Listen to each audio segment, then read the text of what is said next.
Before he was labeled a bust, he was one of the most exciting high school prospects in the country.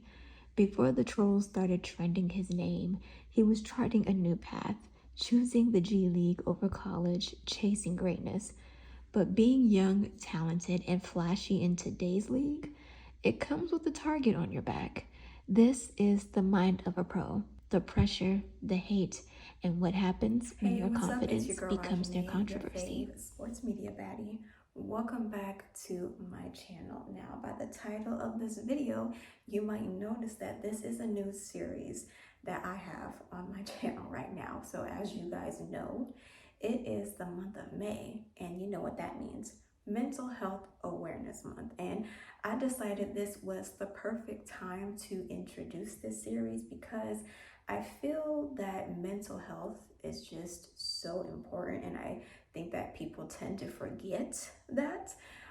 But at the same time, I feel that I don't think that people focus so much on the mental health of athletes. So here we are, my new series on my channel, Mind of a Pro, where we dive into beyond the highlights of athletes and really explore the mental and emotional journeys of these athletes. You know, this series aims to shed light on the unseen battles and the resilience, that define professional sports. It's just really about understanding the person behind the player. And today we have episode 1. We're going to be talking about Jalen Green. So without further ado, let's get to it. Okay. Now, please forgive me, I do have my notes. So let's get into it. Let's talk about the fact that when Jalen Green was in high school, he was like a high prospect. Let me tell you, I've known him more for like his athleticism and his dunks. It's literally out of this world.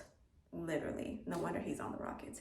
But we already know that after high school, he didn't take the traditional route of going to college. I mean, he did have plans on going to college, but he decided to change routes a little bit. He decided to go to the G League. At this time, the G League was just starting. They were just trying to really start this new program where athletes get the opportunity to develop their game, work on their game, work on different skills of that nature while still getting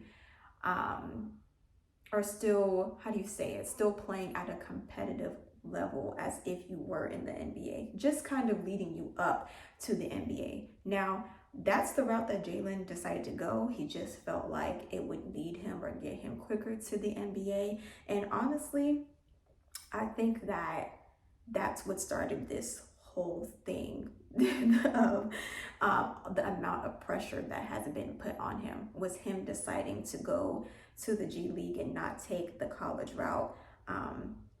It was just he was one of the first major players to take that path. And with that came extra attention, extra pressure. He was a pioneer in that way. And when pioneers do that, they usually take hits. Now, he was drafted number 2 in the 2021 draft by the Houston Rockets. And here we go. The pressure starts, okay? We already know that taking this position, okay, people are going to have such high standards for you to come into the league, come into the franchise already knowing the ins and outs. You have to come in perfect, okay? Starting the season, you can't have any L's.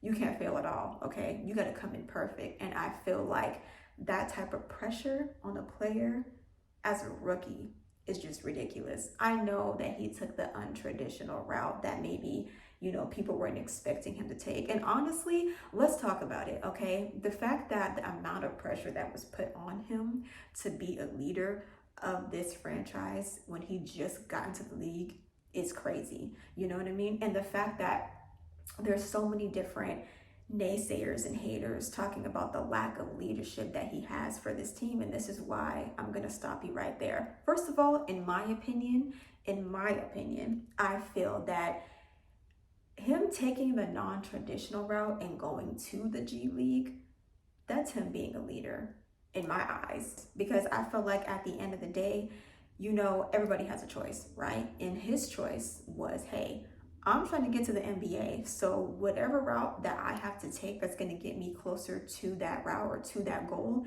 I'm going to do it. You know what I mean?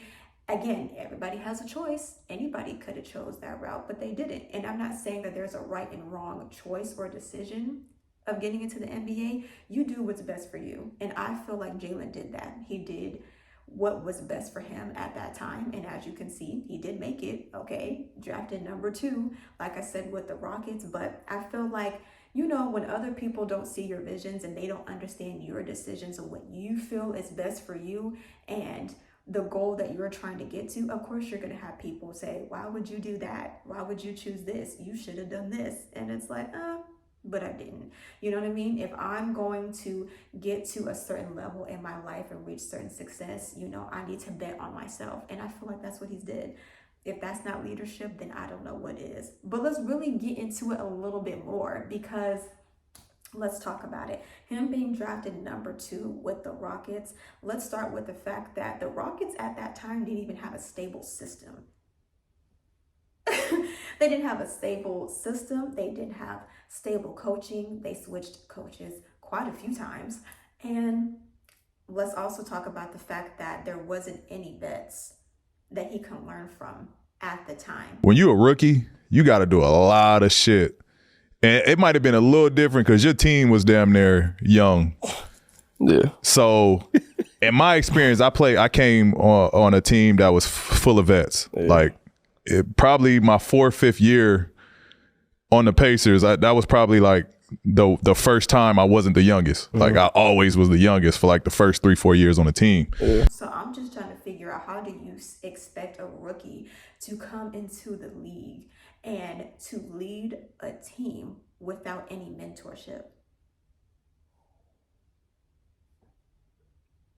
Please tell me how that works. Honestly, that's like you starting a new job and they give you these certain tasks and roles that is similar to the position that you applied for, right?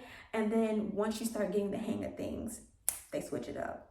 And you're like, okay, I just learned these tasks. Now you got to give me something new that I got to learn. And then by the time you learn that, then they switch it up again. Isn't that crazy? Kind of similar situation. Not even just that, but imagine you coming onto this new job, right? You have no idea what you're doing. You've never worked here before. Obviously, you're going to need some training. You're going to need somebody to train you. But the person that's trying to train you or that is supposed to train you is not there. Doesn't show up. You just kind of come into the job, just kind of winging it. How do you expect to do the best job or to fill this role at this job with no training? And then imagine them telling you, okay, so we just hired 6 new people, so I'm going to need you to train those 6 new hires. Mind you, you've had no training. That's the kind of expectations that I feel that was being put on Jalen, because you're expecting him to lead a franchise when he wasn't led in the first place. So what are you expecting him to teach anybody after him when he wasn't taught anything? Yeah, doesn't make sense. The amount of pressure and expectations that people have on these rookies and these players coming in is just crazy and honestly unrealistic, because how are you putting expectations on somebody and when they don't meet those expectations, all of a sudden they're a failure, they're a bust, they're a lame? Why did the Rockets choose him in the first place? That's just craziness. And I just want to know, the amount of expectations and pressure that you put on these athletes, do you actually apply that to yourself? Do you actually apply that with your own life? No shade, no tea, but I'm just saying, if you're not even applying that amount of pressure on yourself, why sit there and put that on somebody else? I honestly feel like there is no specific timeline or timestamp of when an athlete is supposed to meet a certain threshold. You know what I mean? Everybody's path is different. All these athletes have different paths, have different ways of learning, of learning what they bring to the table and really finding themselves in the league before they actually really take off. But that's just my take on it, okay? Jalen Green coming from the G League, coming to the NBA, just shows the amount of pressure that people had on him. And it really started in the G League, to be honest, when he chose that. That's where it all started. And ever since then, the pressure has been on. Let's talk about the media's narrative on Jalen Green. Like I said, him being flashy but not disciplined, him being a bust, him lacking leadership.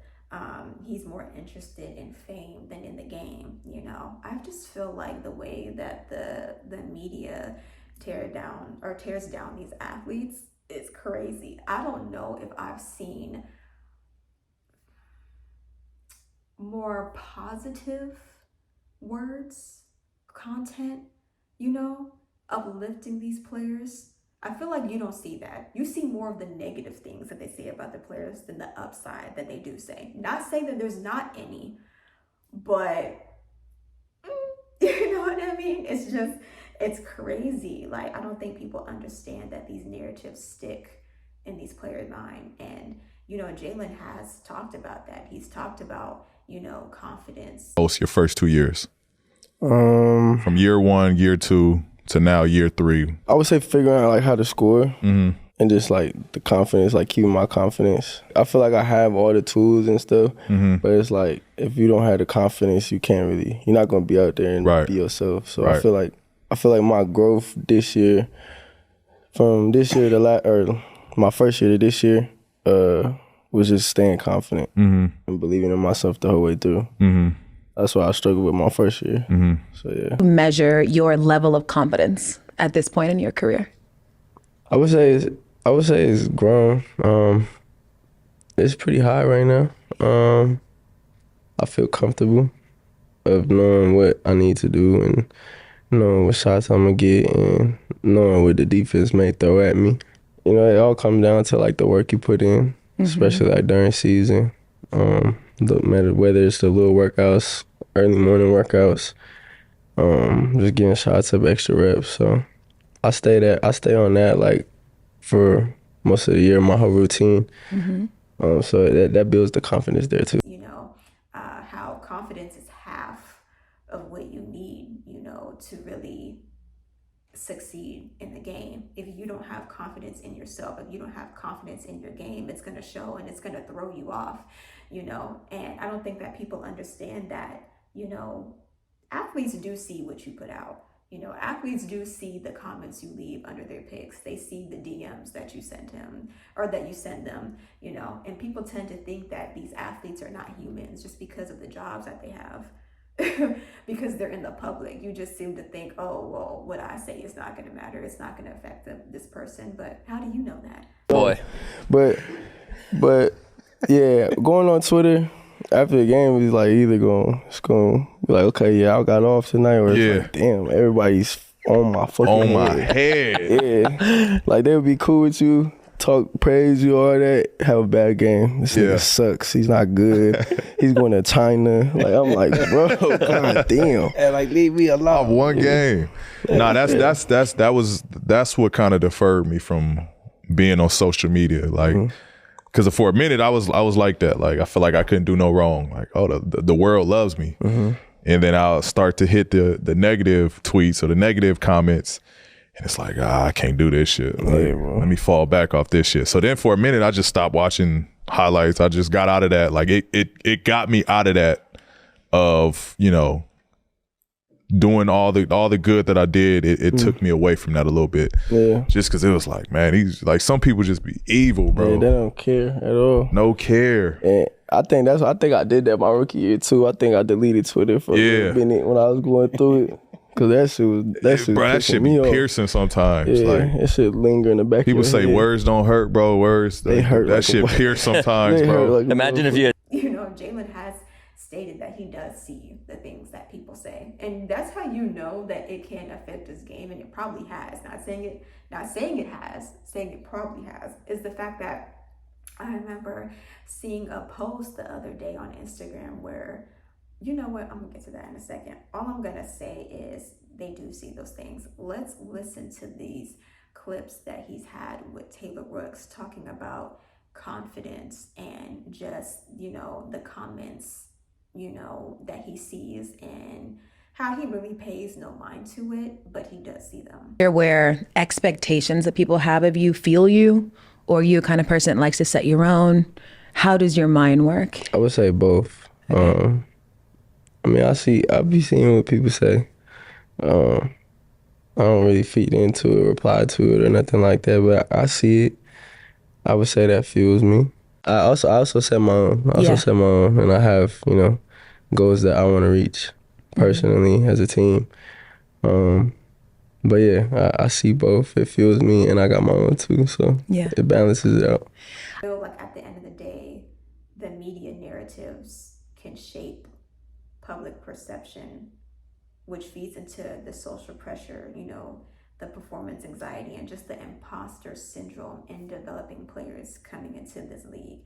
And while I get into that, here's the next thing I want to talk about: the scrutiny of his relationships and self-expression. There's been a whole lot of talk about who he is off the court, how he dresses, his dating life, his relationships.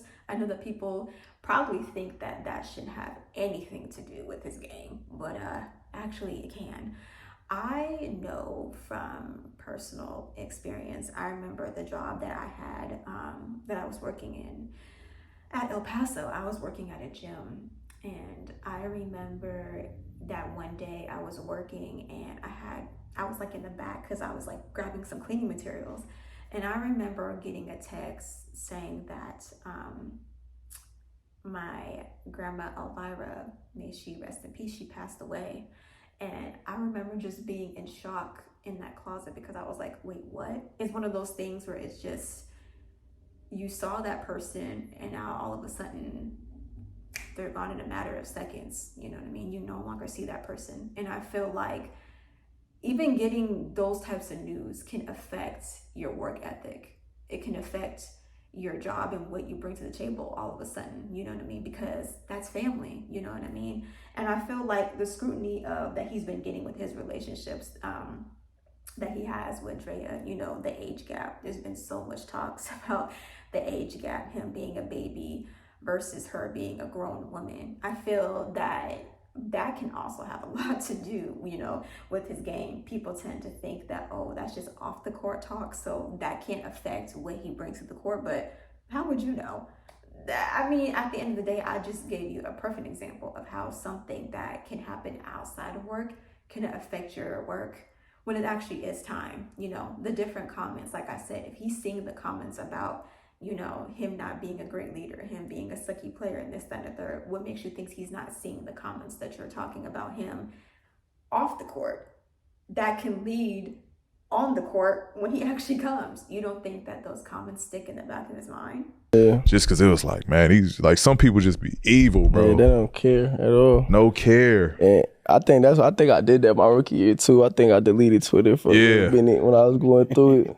Cause that shit be piercing sometimes. Yeah, like, that shit linger in the back. People of your say head. Words don't hurt, bro. Words they hurt. That shit pierce sometimes, bro. In the back of any player's mind, at that can affect their game.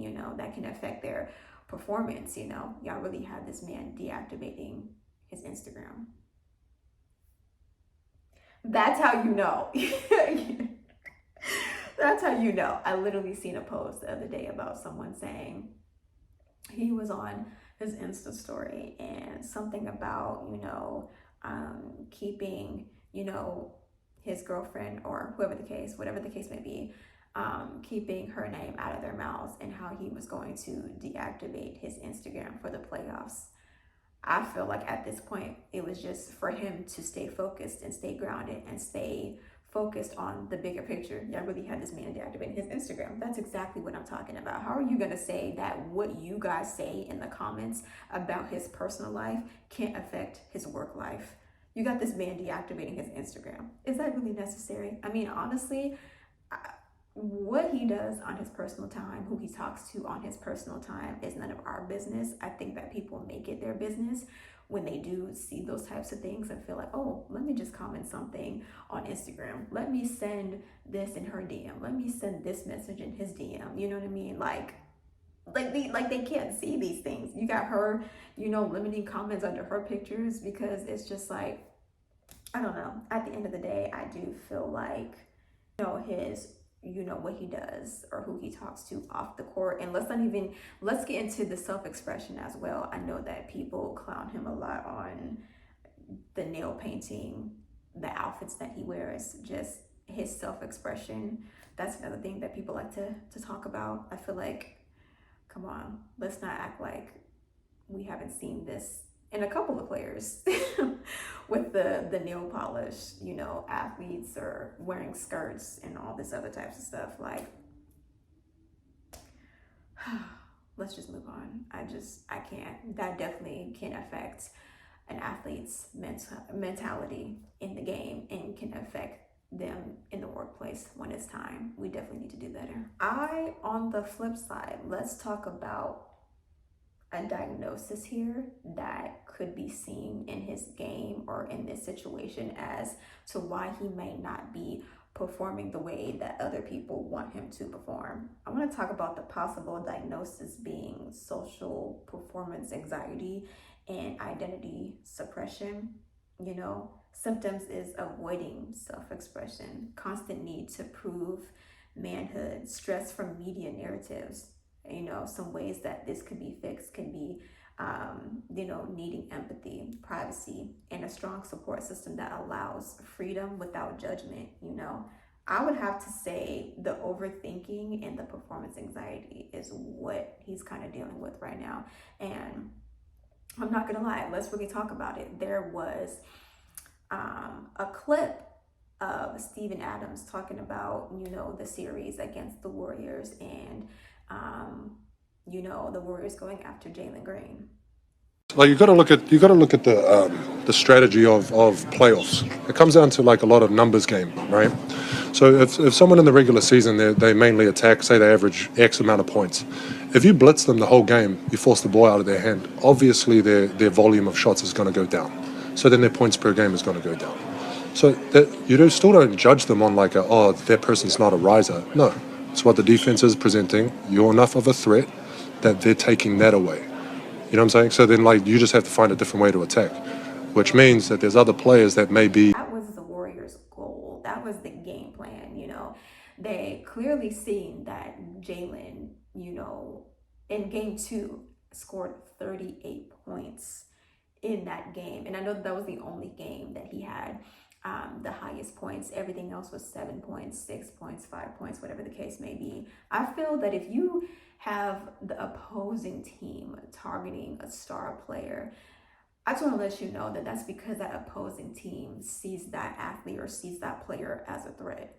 I just want to let you know, okay? They had to take him out that game at this point because they can see, hey, if he can do that in game 2, you know what I mean? Imagine what he could do in the rest of the games, And that's honestly what stopped him from performing the rest of the series, to be honest, because they saw in game 2 the potential that he has. Imagine if the Warriors did not send a Draymond, they didn't send a Steph Curry, a Buddy Hield on him. Jalen Green probably still would have been performing that exact same way, if not more. I feel like that's a compliment, to be honest. If you don't got people double teaming you, that means you ain't nothing special. You're not bringing nothing to the team that they really have to worry about. But the fact that you showed them the potential that you do have, you have to be stopped. You do. And it's crazy because it just kind of offsets the Rockets. It kind of just like leaves them off balance, you know what I mean? To rely on a Dylan Brooks, to rely on Amen, to rely on Jabari, to rely on Şengün, it just throws everything off when you don't have your star player going off the way that he should, because you have players double teaming him, trying their best not to let him score, because they do know that once Jalen goes off, that just fuels the rest of the team to go off. And you definitely don't need that if you're trying to win the series. So I definitely feel like Steven Adams was onto something on that point. And I feel like in situation, I feel it did offset him, the purpose, like Draymond Green said, the purpose was to knock Jalen off. The purpose was to make him lose his confidence. And like I said, Jalen said that that's what you need.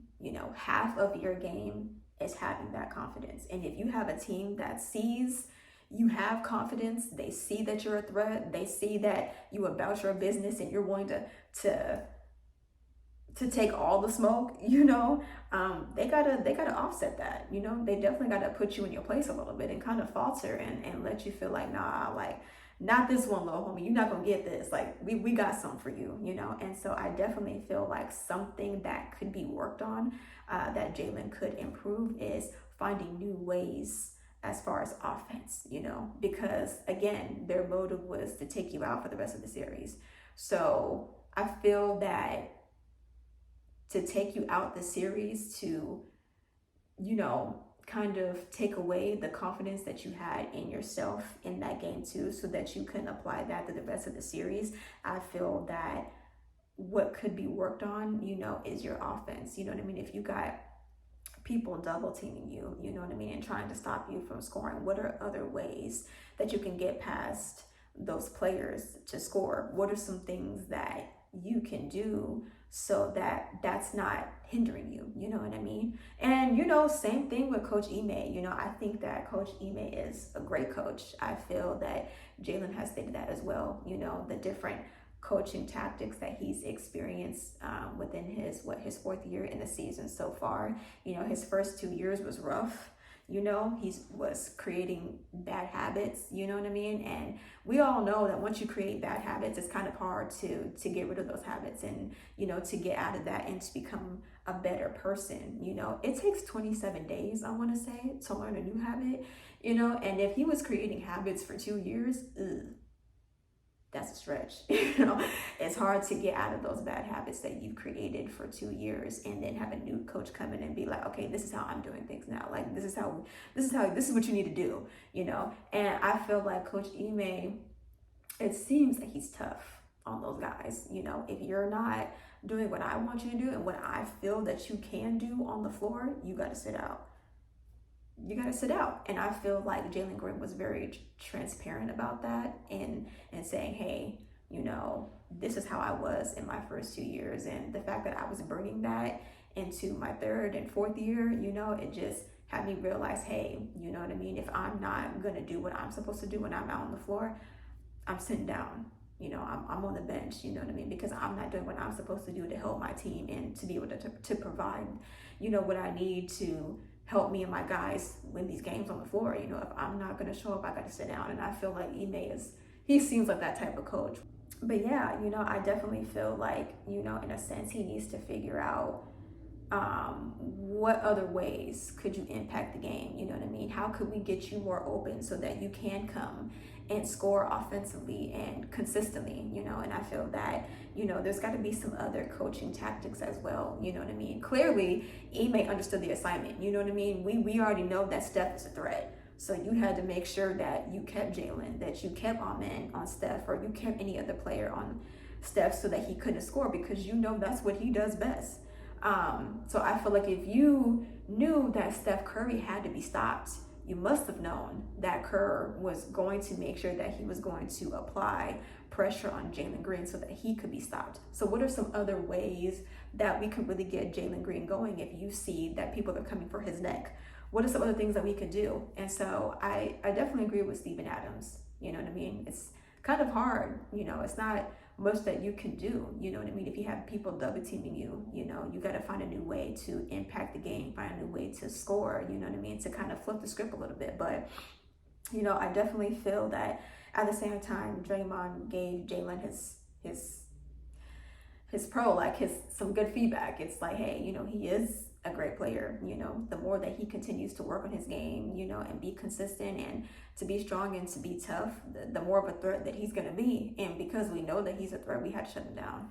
We had to break down his confidence a little bit so that he couldn't deliver like we know that he can. But, like Draymond also stated, he's not the first player to come into the league and have faults, have failures, have downsides, to struggle into the league and, find himself as a player, and find what he brings to the table. He's not the only player to do that, and he's not the last, but once he figures that out and once he kind of finds his place, he is going to be a threat. And so I'm glad that there are other players and other coaches that do realize that. I definitely feel, like I said, Jalen literally said himself, I feel that I didn't play my best for real.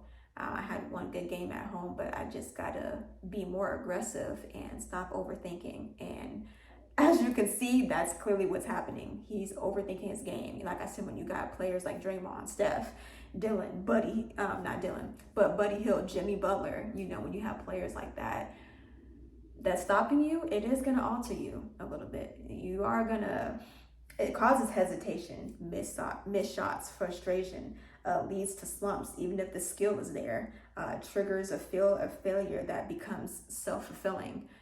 Those are all performance anxiety issues that athletes can face. And let's really talk about it, because let's not say that performance anxiety is not a thing and that your mental is not as strong as people think that it isn't, because my brother is a hooper and he's going through this right now, and I know that he's only 13 years old, so I'm not trying to compare, him and my brother in a negative light, but I do want to say that the mental barriers that athletes can face, there's no age limit on it. There's not. Anybody can go through it. Anybody could go through those mental barriers and concede that this athlete has the potential to take over. This athlete is this athlete is that, the potential is there. But when you have mental barriers that's causing you to hinder your game, to hold back the potential that, sorry, let me hurry up, my camera cut off. So how do athletes overcome these types of things? Well, we know that Andrew Wiggins, Lonzo Ball, and D'Angelo Russell all experienced the exact same thing.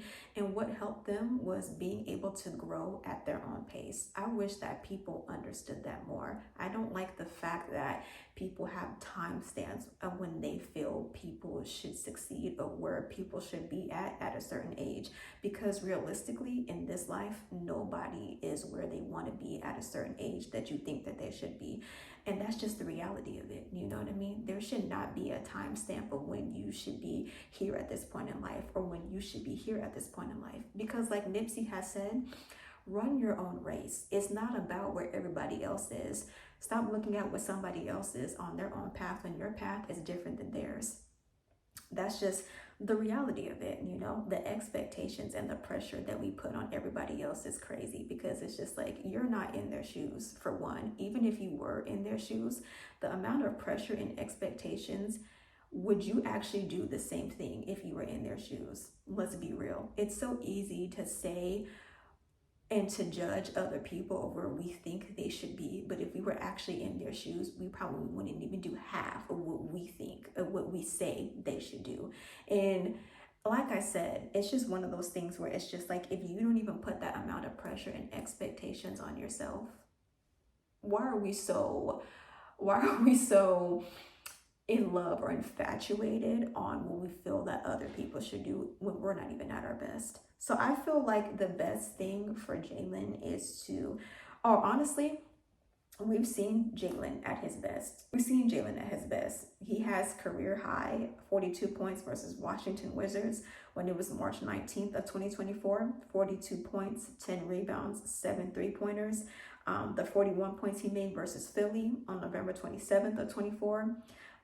41 points in an overtime victory. Rockets won 122 through 115, and he showcased his clutch performance under pressure. The 42 points he had against the Grizzlies, January 13th of 2025. I actually went to that game. 42 points on 72.2% shooting. Rockets secured a home game win. And he joined Hakeem as the only Rockets to score 40 plus points with at least 70% shooting in a game. And let's not forget the 38 points that he made in a playoff game for Golden State Warriors. Let's talk about the fact that Jalen Green used to write goals on a sticky note. And he did state 4 goals to Miss Taylor Rooks in an interview. I know that you used to write goals on sticky notes and you'd put them on your door. Mm-hmm. If you were doing that this season, what are some of the individual goals you'd write on those sticky notes? Individual goals? For basketball, obviously All-Star is one of them. Playoffs is one of them. Win more games than last year was one of them. I think we're on our way to that. And then, you know, the championship up there for sure. You gotta aim for that. But yeah, I would say those were pretty much, you know, my basketball individual goals. Yeah. And so I don't know if you guys have noticed, but 2 of the goals he actually accomplished. Okay, like I was saying, 2 of those goals he actually crossed off that list. Okay, out of 4 of those goals, 2 of them he crossed off because 1, he said that he wanted to get into the playoffs. And he did. Even though it was his first playoffs, it was a lot of their first, and it was a lot of different highs and lows that they had to be able to experience to be in that position. They made it. And number 2, he wanted to be able to have more wins for this team than what they did last season. Now, last season, they were 41-41.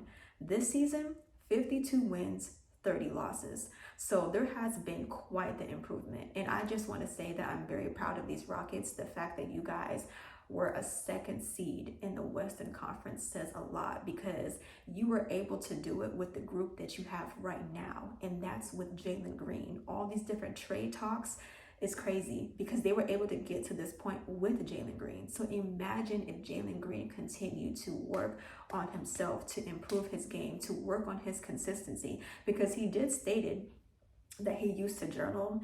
You know, he was seeking therapy at one point, but it's always just been kind of in and out.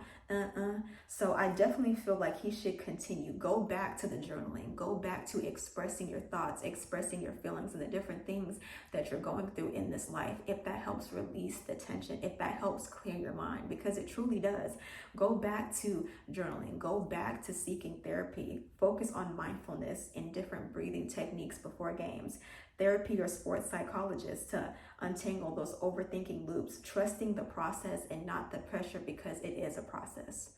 It definitely is a process. Remember, there's no timestamp on process or progression as long as you continue to believe in yourself, to have that confidence and know what you bring to the table. Never doubt that. You've stated that the pressure and that the negative comments that people talk about when it comes to you, it definitely fuels you, but at the same time, you have your own expectations. So don't let the negativity tear you down, but let it build you up even more. Let it fuel you to knowing, hey, these people think that I don't belong here, but I know I do.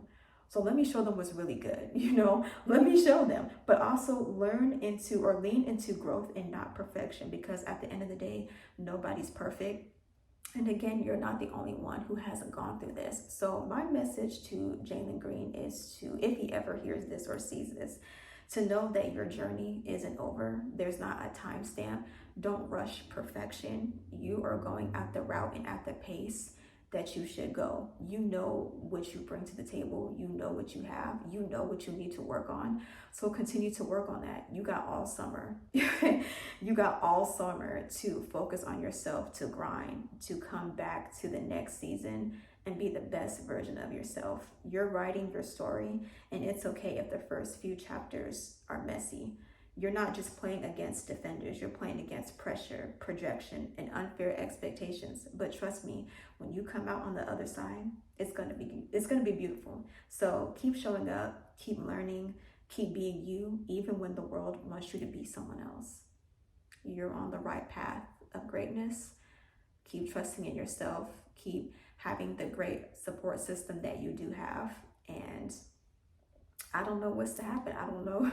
I don't know what's next. I definitely want Jalen Green to stay in Houston, because I feel like the core that they do have is what got them to this point. They all were able to experience the playoffs, the amount of pressure, what it takes, the blood, sweat, and tears that it takes to get into the position. And so now you know what it really takes to make it past this. But I hope that I did Jalen due diligence in this series, in this video. This is my very first one. There's going to be a couple of other athletes that I want to speak on.